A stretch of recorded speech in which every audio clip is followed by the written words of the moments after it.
From artist master classes to Emmylou Harris, the 25th annual Amelia Island Chamber Music Festival features a lineup with an impressive musical range. Here to talk about it is Robyn Lamp, an acclaimed opera singer and the event's executive director. Robyn, thanks for being here. Thank you, Anne. Thank you for having me. So, you have been in this role for about a year now, but your background is as a performer. You're a classically trained soprano.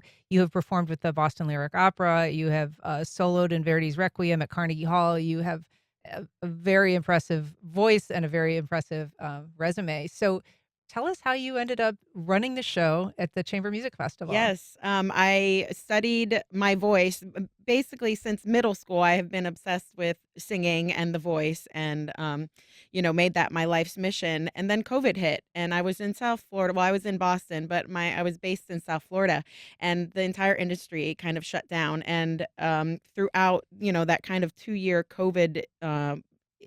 Time, I started studying, taking some business classes, accounting. I started working for a performing arts company based in Miami. I worked remotely with them and just gained a lot of different skills that would put me into this position and put me ready for this position with the Chamber Music Festival as its executive director. So I moved to Amelia Island when COVID hit, and I absolutely fell in love with it. It's beautiful. The community is incredible. There's so much performing arts going on. Um, but there was a void of vocal music in the area. So two friends of mine started an opera company. I was always attending the Chamber Music Festival as an attendee before I even applied for this job. So I have a history with it, and I was always impressed by the musical artists that they brought in. Well, I want to talk to you about the 25th season, but before that, I do want to just take a listen to a performance that you did. The song is Summer of 1915, Oh, Knoxville. yes. Yeah, let's Yes. just take a listen.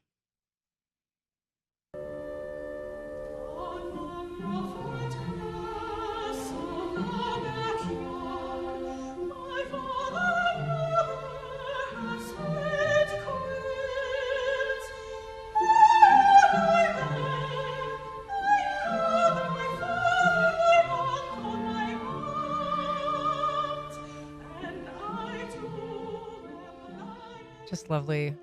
Thank you. Yes, I love that piece. It's by Samuel Barber, and it's this longer piece, probably about 12 minutes, about just a little kid living in Knoxville in the summer of 1950 and 15, and the experiences that they had. It's a beautiful piece. Yeah, it is lovely, and it's lovely to hear your voice. So, tell us what are the highlights for you in this upcoming season? I mean, 25 years is a significant landmark. Yes, the festival started in 2001 by it was founded by Christopher Rex, the principal cellist of the Atlanta Symphony, and he got actually a group of women together to do the first season, and they raised the money and made the thing happen. And it was about a week long in June, and then 25 years later, here we are. It was mostly run by volunteers until it grew to the point that it needed a professional staff. So we have 3 people on staff. And we're really just going all out for our 25th season to celebrate. Our headliners, Emmylou Harris, and we some people say she's not chamber music, but we argue that she is. It's like American chamber music rather than European. So Interesting. bluegrass is definitely, was played on porches and in, small bars and things like that. So absolutely chamber music. And tell us just kind of the definition of chamber music, even broad enough to include a singer-songwriter like Emmylou. Yeah, chamber music is intimate, small forces on stage. It's not a 70-piece orchestra. Usually 1 or 2 people per line. So and no conductor. So kind of a very democratic, collaborative thing Yeah. going on. And something that kind of allows for this exchange of feeling between performer and audience. Absolutely, yes. Much more intimate than sitting in a 2,000-seat theater, and listening to something like that. Another headliner we're bringing in is the Orpheus Chamber Orchestra, and they just celebrated their 50th anniversary. And they, again, a smaller, like 20-piece. You wouldn't think of that as being chamber music, but it is for an orchestra. That's quite a small orchestra, and they have no conductor. They use democratic methods to choose who their soloists are going to be, what rep they're going to perform. And it was just started by a group of students that wanted to perform together after school. So we're very excited about that. They're coming with Mark Andre Hamlin, a pianist, and they'll be doing performing some Schubert and other pieces, and that will be on March 3rd. And we mentioned master classes. So in a lot of cases, these performers are coming in for at least 2 nights, essentially. They'll come and they'll do either a meet, and greet kind of event where people can get to know them personally, or they'll do a master class, and then they'll follow it up with a performance the next night. So, will you just talk a little bit about the role of education in the Yes. chamber schedule? Yes, absolutely. One of my goals as the executive director is to really expand the education and the community, the impact we have in the community.